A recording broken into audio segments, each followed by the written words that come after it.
Hi, welcome to our channel where we share the most intriguing stories. When I bought the old Victorian house on the edge of Maple Grove, I expected creaky floors and quiet nights, not a war with the HOA queen, a buried secret in the basement, and a mystery that tied my home to a crime no one dared to solve. Some houses don't want to be forgotten.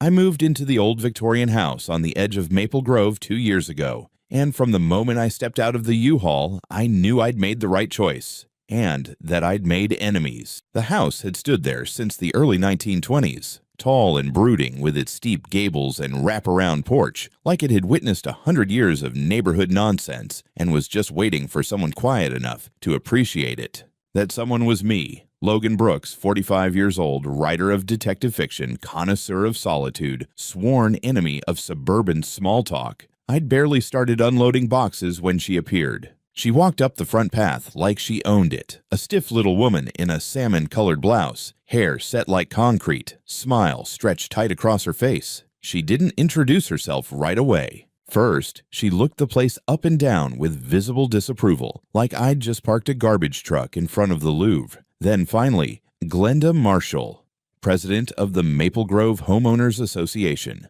I offered a hand. She didn't take it. "Just wanted to personally welcome you," she said, eyes flicking to the rusted iron fence around my yard. "Though I must say, this property is quite the departure from the architectural integrity of the neighborhood." I didn't blink. "Thanks. Bought it for that reason." Her eyes narrowed. "The fence," she continued undeterred, "doesn't meet HOA standards. And that oak tree in your yard, it looks dangerous. Likely needs to be removed before it drops a limb on someone's Prius." I gave a small nod, half amused. "Well, good news. This house isn't part of the HOA. Was built long before this place was a grove of anything but raccoons and moss." That was the first time she said it. That line I'd hear again in various forms. We'll see about that. Over the next several months, the war came slowly, passively, like poison slipped in tea. I received my first official letter from the HOA within the week. Alleged violations, mismatched exterior color palette, non-standard mailbox, and visual disharmony with adjacent properties. It went straight in the trash. Then came the second, and the third. By month 6, I'd racked up over a dozen letters. They got increasingly specific and absurd. One cited the unsightly nature of exposed brick. Another claimed that my antique porch lamp posed a thematic conflict with modern neighborhood lighting design. That one almost made me laugh. Then it wasn't funny. She tried to petition the local zoning board to have my property annexed into Maple Grove's jurisdiction. 3 times. All failed. Turns out legal boundaries are harder to manipulate than a neighborhood bake sale. But it showed me she wasn't just annoying. She was obsessed. I started getting looks from neighbors. The kind that last a second too long. The kind that silently ask, "You hiding bodies in that cellar, writer man?"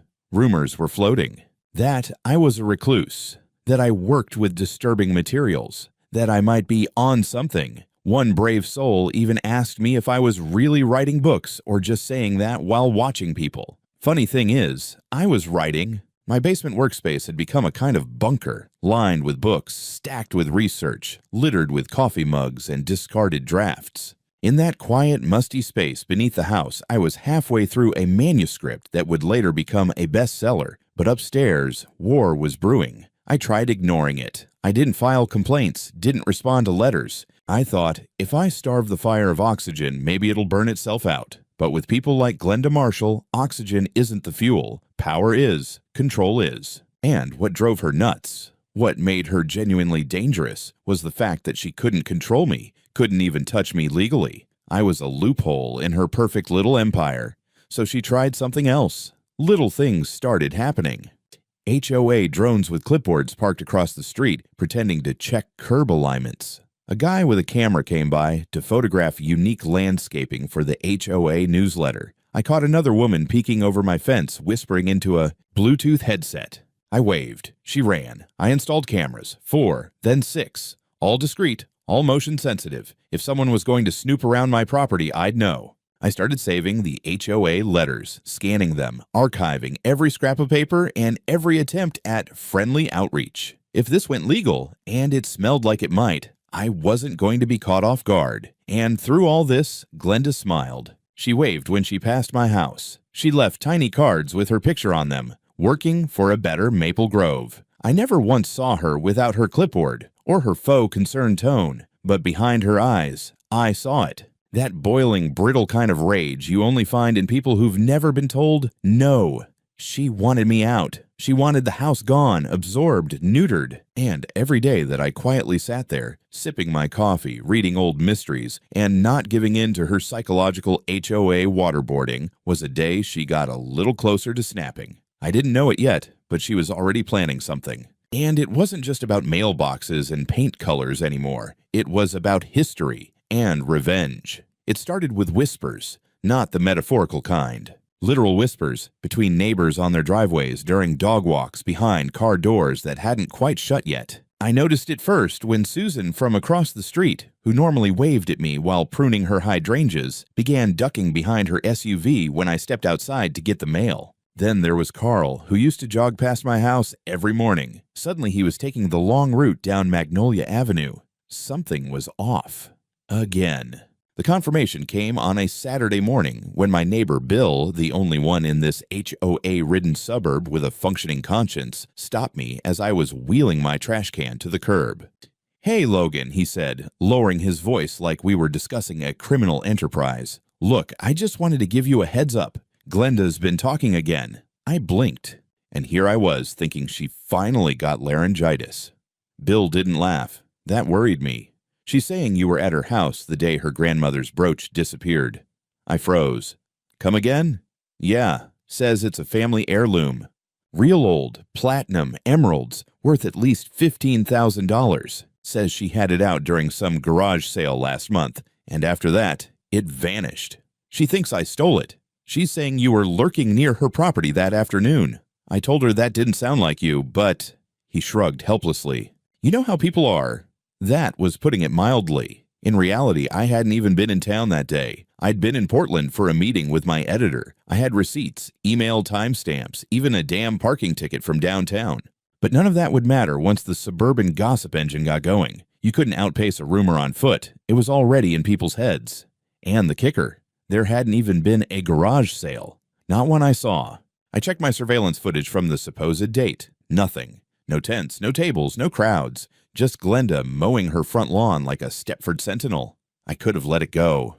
But something about this felt off script for her. She was usually more subtle. Petty violations, bureaucratic maneuvering, psychological warfare. But this was escalation. This was character assassination with malicious intent. That night, I dug deeper. I started pulling the files I had saved about Glenda. Yes, I'd started one. Call it habit. Writers are hoarders of details. Photos from HOA pamphlets, public meeting minutes, a few quotes she'd given the local paper. I wanted to know why she was so obsessed with my house, and then I found it. An article from 23 years ago. Local paper, headline, "Private investigator Walter Marshall retires after 2 decades of service. Husband of Glenda Marshall. Deceased now, of course. Died of a stroke according to the obituary. He'd been a well-respected PI in town. Helped with insurance fraud, civil disputes, missing persons. But what really caught my eye was one line near the end. Marshall declined to comment on his final open case, which sources say involved a long unsolved disappearance tied to a historic property on the outskirts of Maple Grove. I read that line 5 times. Outskirts of Maple Grove. I went to my basement, pushed aside boxes, found the old deed to my house, the one I'd had scanned and notarized after Glenda's first attempt to absorb my property into her authoritarian HOA fantasy. There it was. Lot number, parcel ID, date of construction 1921, and a small handwritten note in the margin of the deed left by the previous owner, a man named Donald Wexler. History in the floorboards. Ask Marshall. I stared at it until my coffee went cold. Later that night, an email arrived in my inbox. No subject line, no signature, just a scan of an old document. Case report, typed, dated, slightly blurry but readable. The name at the top, Walter Marshall Investigations. Subject, B case. Notes, possible evidence may still be located on property. Recommend further inspection, basement area. No explanation, no indication who sent it. But someone out there thought I needed to know what Glenda was after. And it wasn't just about a brooch. it was about something else. Something her husband had never finished. Something she now believed was buried, perhaps literally, inside my home. That night, I double-locked every door and window. It was a Wednesday, somewhere around 3 in the afternoon.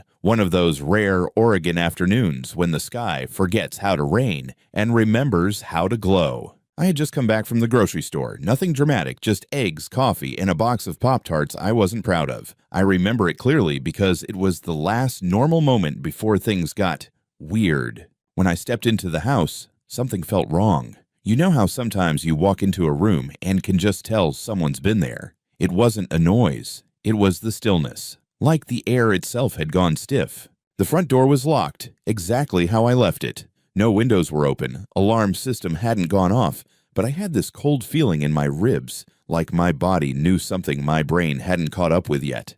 And then I heard it. A faint sound, like paper rustling, from beneath the floor. The basement. I set the grocery bag down slowly, quietly. Didn't call out, just moved toward the basement door, listening. The steps creaked under my feet as I descended, heart pounding harder with each one. What I saw stopped me cold. There, in the middle of the basement, my basement, was Glenda Marshall. Dressed in her usual pastel cardigan and pearls like she was heading to Sunday brunch, hunched over one of my cardboard boxes like a raccoon in church. She had pulled out stacks of papers, my manuscripts, notes, even old journals, and was flipping through them like she was cataloging evidence. Next to her, the box of rare books. My collection, some of them nearly a century old, had been opened. Gloves on her hands, her handbag beside her, unzipped and waiting. "Are you kidding me?" I said. She gasped, turned, then immediately composed herself. "Oh, Logan, thank God it's you. I thought there was a burglar." The door was open and I heard something downstairs and "You heard something from inside my locked house." "Well, the lock might not have been secure." "Bullshit," I snapped. "You picked it." Her eyes narrowed, but she tried to play innocent. "I was looking for my grandmother's brooch. I knew you had something to do with it, and I was right. Look at all this." She gestured at the mess like I'd just confessed with my belongings. "You think I stole a brooch, broke into my own basement, and hid it between a first edition Chandler and my notes for a murder mystery? You're hiding something. This whole house is hiding something. Don't play dumb with me." It wasn't just delusion, it was obsession. Her eyes weren't focused. She wasn't just looking for jewelry anymore. She was digging for meaning, for closure, maybe even revenge. "Get out," I said. "Now. I'm not leaving until I find what you're hiding." That was when I made my decision. No yelling, no threats, just quiet resolve. I turned and walked upstairs. "Logan," she called after me. "Logan, I'm warning you." I closed the basement door behind me and slid the thick iron bolt into place. The door was original, solid oak, installed sometime around 1921. The bolt was newer, but just as unforgiving. When it clicked into the frame, it made a sound that echoed louder than any scream she could muster. There was a beat of silence. Then the banging began. "Let me out. This is unlawful imprisonment. I'll sue you. I'll have your property condemned. You're finished. You hear me?" I stood there for a moment, listening to her panic rise. Then I walked into the kitchen, made myself a cup of coffee, and dialed 911. The dispatcher sounded confused at first. "You have an intruder locked in your basement." "Yes." "Are they armed?" "Only with delusions of grandeur." I explained the situation calmly. Someone had broken into my house. I had contained them without violence, and I was requesting law enforcement. They assured me someone would be dispatched immediately. Glenda continued to rage from below. She screamed, cursed, threatened. At one point she sobbed dramatically, claiming she couldn't breathe. Then she started demanding water. I ignored her. I sipped my coffee slowly, watching the live feed from the camera above my front door. 20 minutes in, a patrol car appeared, then another. I walked to the basement door and said through the wood, "You're about to have company. I suggest you start rehearsing your apology." She screamed something incoherent. I didn't reply. Instead, I walked calmly to the front door, opened it, and greeted the sheriff like an old friend. Sheriff Douglas looked like the kind of man who preferred a fishing pole to a pistol. Broad shoulders, thinning hair, khakis that hadn't been ironed since the Bush administration. When he stepped out of the cruiser, he gave me a nod like we were meeting for coffee, not dealing with a self-declared hostage situation. "Mr. Brooks," he said, adjusting his belt. "You've got quite the story for me today. "You have no idea," I replied, stepping aside to let him in. Behind him came Deputy Harris, younger, quieter, eyes scanning everything like it might explode. I led them to the basement door. "She's in there?" Douglas asked. "Still shouting," I said, "though she's moved on from threats to promising legal apocalypse." He nodded once, then rapped on the oak with his knuckles. "Mrs. Marshall, it's Sheriff Douglas." I'm opening the door. From inside, an operatic scream. "Arrest him immediately. He imprisoned me. He's dangerous. I've been held against my will." Douglas sighed. "Stand back." I unbolted the door. It creaked open like a scene out of a Victorian ghost story. And then she was there, wild-eyed, disheveled, hair askew like she'd fought a poltergeist, and lost. She pushed past me, straight into the sheriff's face. "I demand you arrest this man." He locked me in a basement, like some kind of twisted lunatic. I came to talk about the brooch, and he locked me in a dungeon. Douglas held up a hand. "Ma'am, slow down. Let's back up.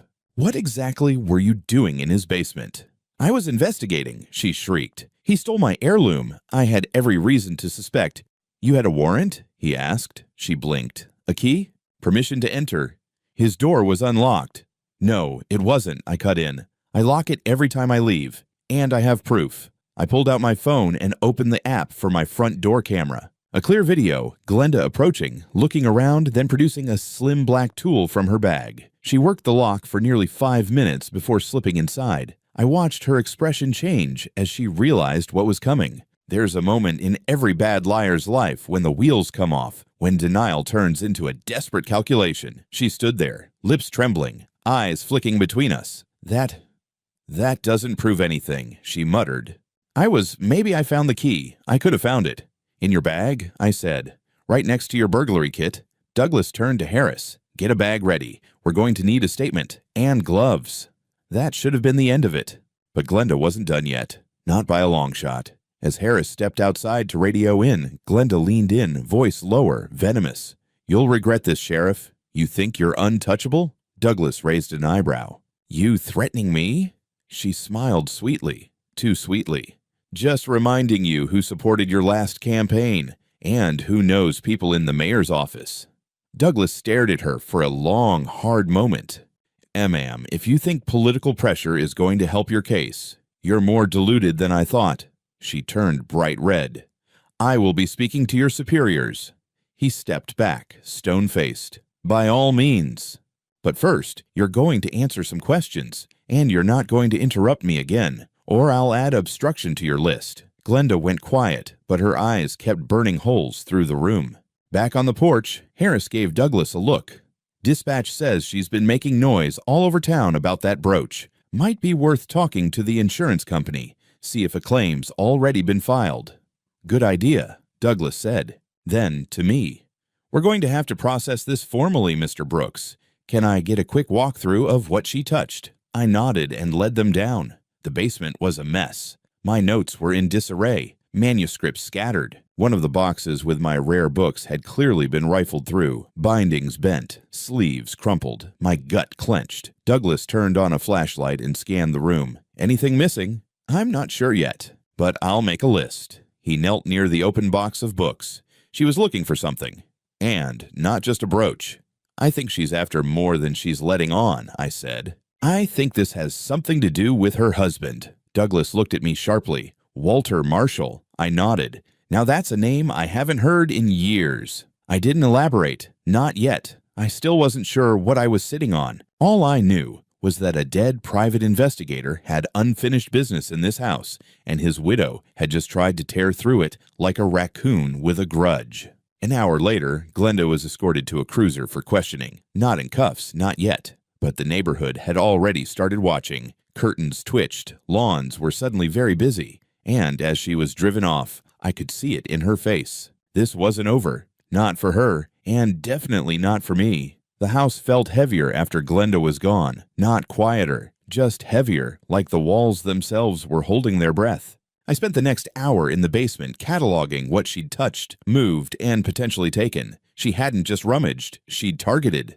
Specific boxes, specific labels. My archival collection wasn't organized alphabetically, but it was organized intuitively, and she'd gone straight for the ones marked with a red tab, my most valuable items. She knew what she was looking for. By sundown, I was 2 books short. And not just any books. One was a first edition of The Murder of Roger Ackroyd, published in 1926, the kind with the original blue dust jacket. The other, God help me, was a signed copy of The Long Goodbye by Raymond Chandler. I'd picked it up at a grimy little auction in Seattle 10 years ago. Together, those two were worth about $18,000, give or take nostalgia and my blood pressure. I called the sheriff's office again and gave the update. Douglas told me they were still questioning Glenda at the station and that he'd be stopping by again that evening with some follow-up. True to his word, he showed up just after 8. This time, he looked less like a bored bureaucrat and more like someone who'd stepped in something and was trying not to track it into the rest of his life. "She's denying everything," he said as I let him in.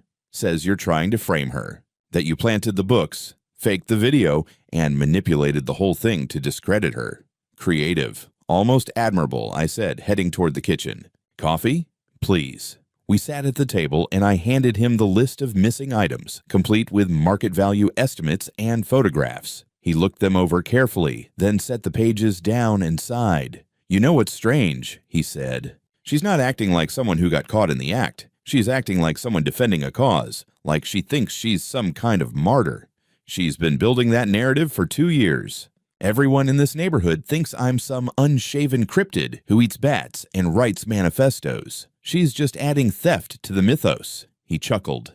"Well, let's test the theory." He got up and walked to the door, then called over to Deputy Harris, who had been waiting in the cruiser. "Bring it in." A minute later, Harris walked in with a large Ziploc evidence bag. Inside, my missing books, both of them wrapped tightly in a floral scarf I recognized immediately. Glenda's. She'd worn it to every HOA meeting I'd ever accidentally glimpsed from my window. It smelled like lavender and cheap superiority. Douglas watched my face. "I thought you'd want the satisfaction." I just stared at the bag. "Found in her car." "Handbag. She refused to let us search it, so we filed a warrant." The judge didn't take much convincing, given the footage and the forced entry. When we opened it, well, surprise. "Not really," I said. "But thank you." Douglas paused. "There's more." I looked up. We found text messages on her phone. Messages that suggest she wasn't working alone. There's a guy, SW, sending her updates, telling her what files to look for, what labels to search. The messages are coded, but not exactly subtle. My stomach tightened. "You get a name." "Stephen Wells. Ring a bell?" I leaned back, nodding slowly. "Yeah. Vice chair of the HOA. Always quiet at the meetings. Never looked me in the eye. He's been giving her access to internal HOA databases, private records, archived property reports, some of which include documents on your house from before you bought it. Let me guess. Permits, previous owner info, insurance maps, stuff not exactly public." Douglas nodded. "Exactly. We're getting a subpoena for his digital records. We think he's the one who helped her access the old case files." My eyes narrowed. "Walter Marshall's old files?" "Yep." "So she wasn't just obsessed with me," I muttered. "She was finishing something her husband started." Douglas looked at me carefully. "What do you know about that?" I hesitated, then walked to my office and grabbed the scanned document, the one I'd received anonymously. I handed it over. "This came to me 2 nights ago. No sender, no message. But it's a case summary. Walter Marshall. It mentions my property, mentions evidence, possibly being in the basement." Douglas scanned the pages. "Where'd this come from?" "No clue." "My guess, someone in the HOA. Maybe someone fed up, or someone playing both sides." Douglas set the document down with a heavy breath. "Well, that explains why she was so desperate to get in here. She wasn't looking for a brooch. She was looking for something else. Something she thinks you don't even know is here."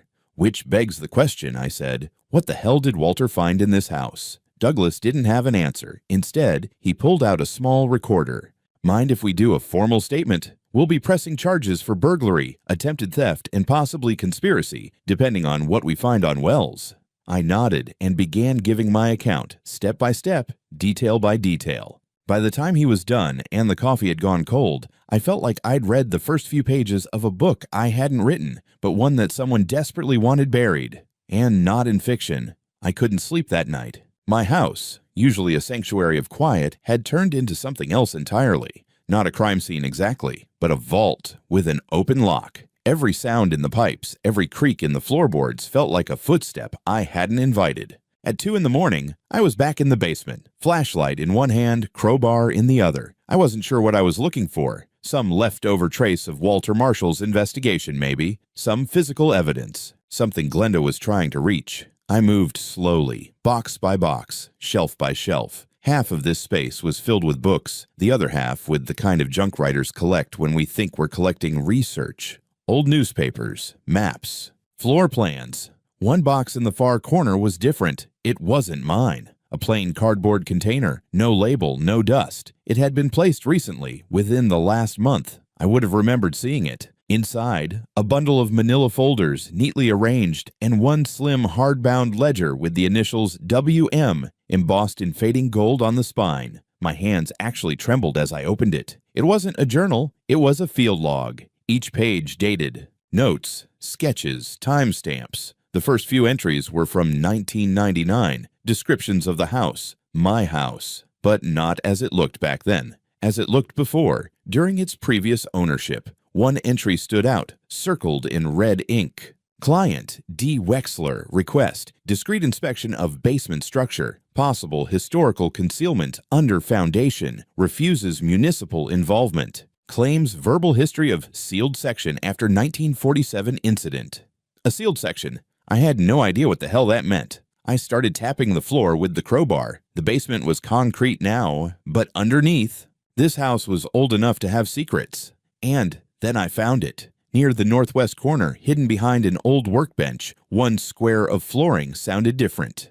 Hollow. I cleared the bench, swept the area, and found what I was looking for. A hairline crack running in a perfect rectangle. I slid the crowbar in gently, pried upward. The concrete groaned and lifted. Beneath it, a wooden hatch, locked with a rusted iron latch. Of course there was a damn hatch. I hesitated. If this were one of my books, this would be the part where the character makes a stupid decision that gets them killed by chapter 9. But this wasn't fiction. I was armed with caffeine and cynicism. I flipped the latch and lifted.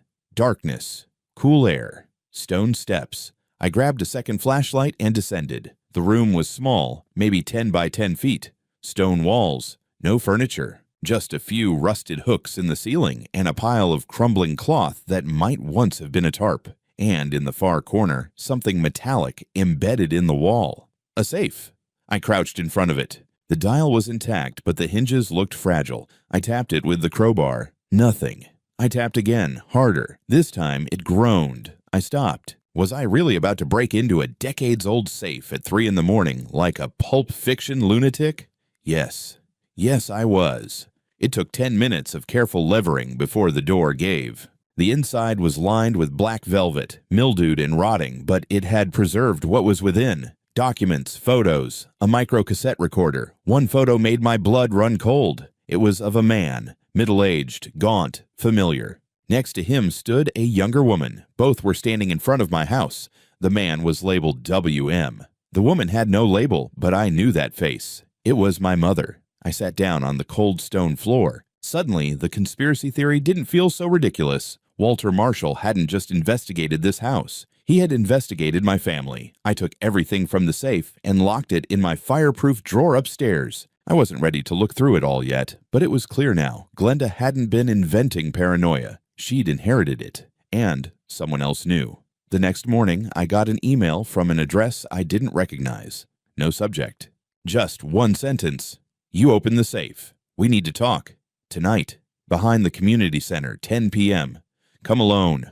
The night air behind the Maple Grove Community Center was colder than usual, dry and sharp, like it knew something I didn't. The place was empty. No yoga moms, no chess club retirees, not even the usual drunk teens pretending the parking lot was Woodstock. Just the hum of a distant HVAC unit and the faint click of my boots on asphalt. I arrived at 10 on the dot as instructed, brought nothing but my phone, a flashlight, and the kind of existential dread you can't buy in stores. It was quiet for exactly 30 seconds. Then a figure stepped out from the shadows near the back fence. Stephen Wells. I hadn't seen him up close in over a year. He was taller than I remembered, wiry, nervous in that way people get when they think being helpful might also get them killed. "You came," he said, voice dry, like it hadn't been used in a while. "You invited me," I said. "So here we are. Enlighten me." He looked around, fidgeted with his sleeves, then pulled a folded piece of paper from his coat, handed it to me without a word. It was a copy of a letter on HOA letterhead, dated 8 months ago, addressed to an insurance agency, written by Glenda Marshall. She was filing an intent to claim a stolen heirloom, a family brooch valued at $20,000. She detailed the supposed theft, named no suspect, but subtly hinted at a new and unstable neighbor with limited integration in the community. 8 months ago, long before her little performance started. "She planned the whole thing," I said, rereading it. Stephen nodded. "She came to me a year ago, said she needed help accessing certain records, old property files, municipal permit archives, that sort of thing. Claimed she was trying to protect the neighborhood from legacy loopholes." "You mean me?" He didn't deny it. "She said your property threatened the HOA's architectural sovereignty." He actually used that phrase. I almost laughed. Almost. "But that's not what this is about anymore, is it?" I said. "It's about her husband's case, the one he never closed." Stephen swallowed. "She found some of his old notes. After he died. Became convinced that something dangerous, incriminating, was hidden on your property. She never told me what exactly, just that if she could find it, she could destroy any trace of whatever it was." I pulled out my phone and opened a photo of the documents I'd found in the basement safe. Held it up. "You mean these?" His eyes widened. "Where did you—" "In a sealed room under my basement, hidden since the late 40s. Walter Marshall knew something. Something tied to my mother." Stephen looked like he was about to throw up. "Glenda, she was obsessed. Started saying your family covered up a crime, that your mother had been involved. But there's nothing on record, nothing solid, just hearsay and paranoid speculation." "Doesn't matter," I said. "She believed it, and she tried to frame me for theft to justify digging through my home without a warrant." He shook his head. "She didn't care if the brooch was really stolen. It was insured. Filing the claim was step 1. Planting it on you, or in your house, was step 2. The real goal was destroying Marshall's original file before it reached someone else." "Too late for that," I said. Stephen looked relieved. "Good. Then maybe I can sleep again." "Why are you helping me now?" I asked. He hesitated. "Because she's already trying to flip it on me. Says I acted alone. That I accessed records without her knowledge. She's throwing me under the bus, and I've got nothing left to lose." "Do you have more?" I asked. "Emails, messages?" He nodded.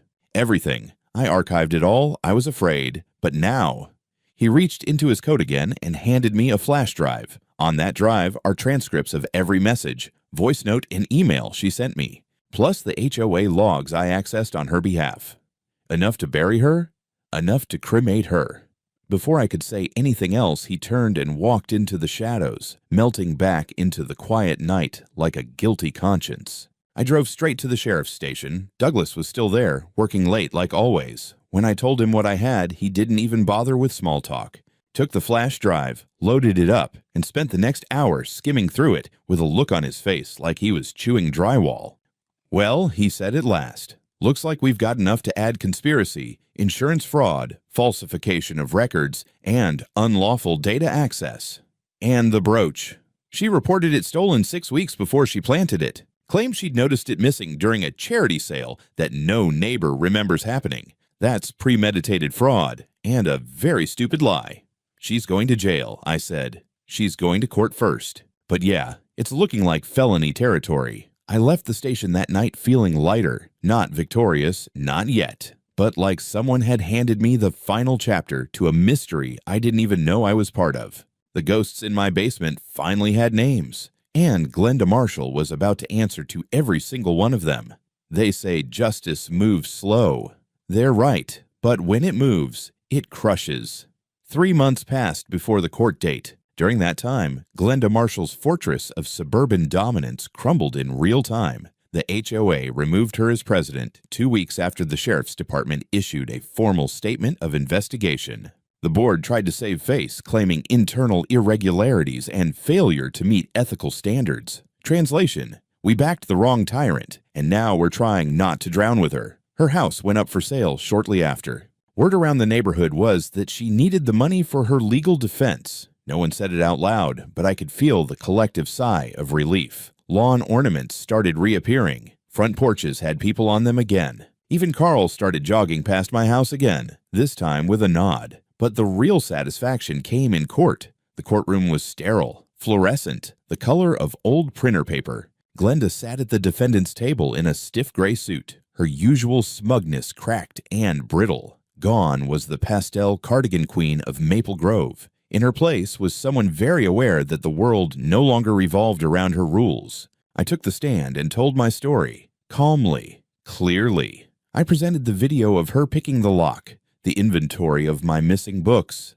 the footage showing her emerging from the basement. And finally, I handed over the documents from the hidden safe, though most of that material was sealed under court order until it could be authenticated and reviewed separately. Then came the real fireworks. The prosecution introduced Stephen Wells as a cooperating witness. His testimony was devastating. He described the entire scheme, how Glenda orchestrated the insurance fraud, how she tried to plant the brooch, how she accessed confidential HOA documents under false pretenses, and, most damning of all, how she attempted to erase her late husband's final investigation to protect a lie. The judge, a woman in her 60s with eyes like cold glass, didn't hide her disdain.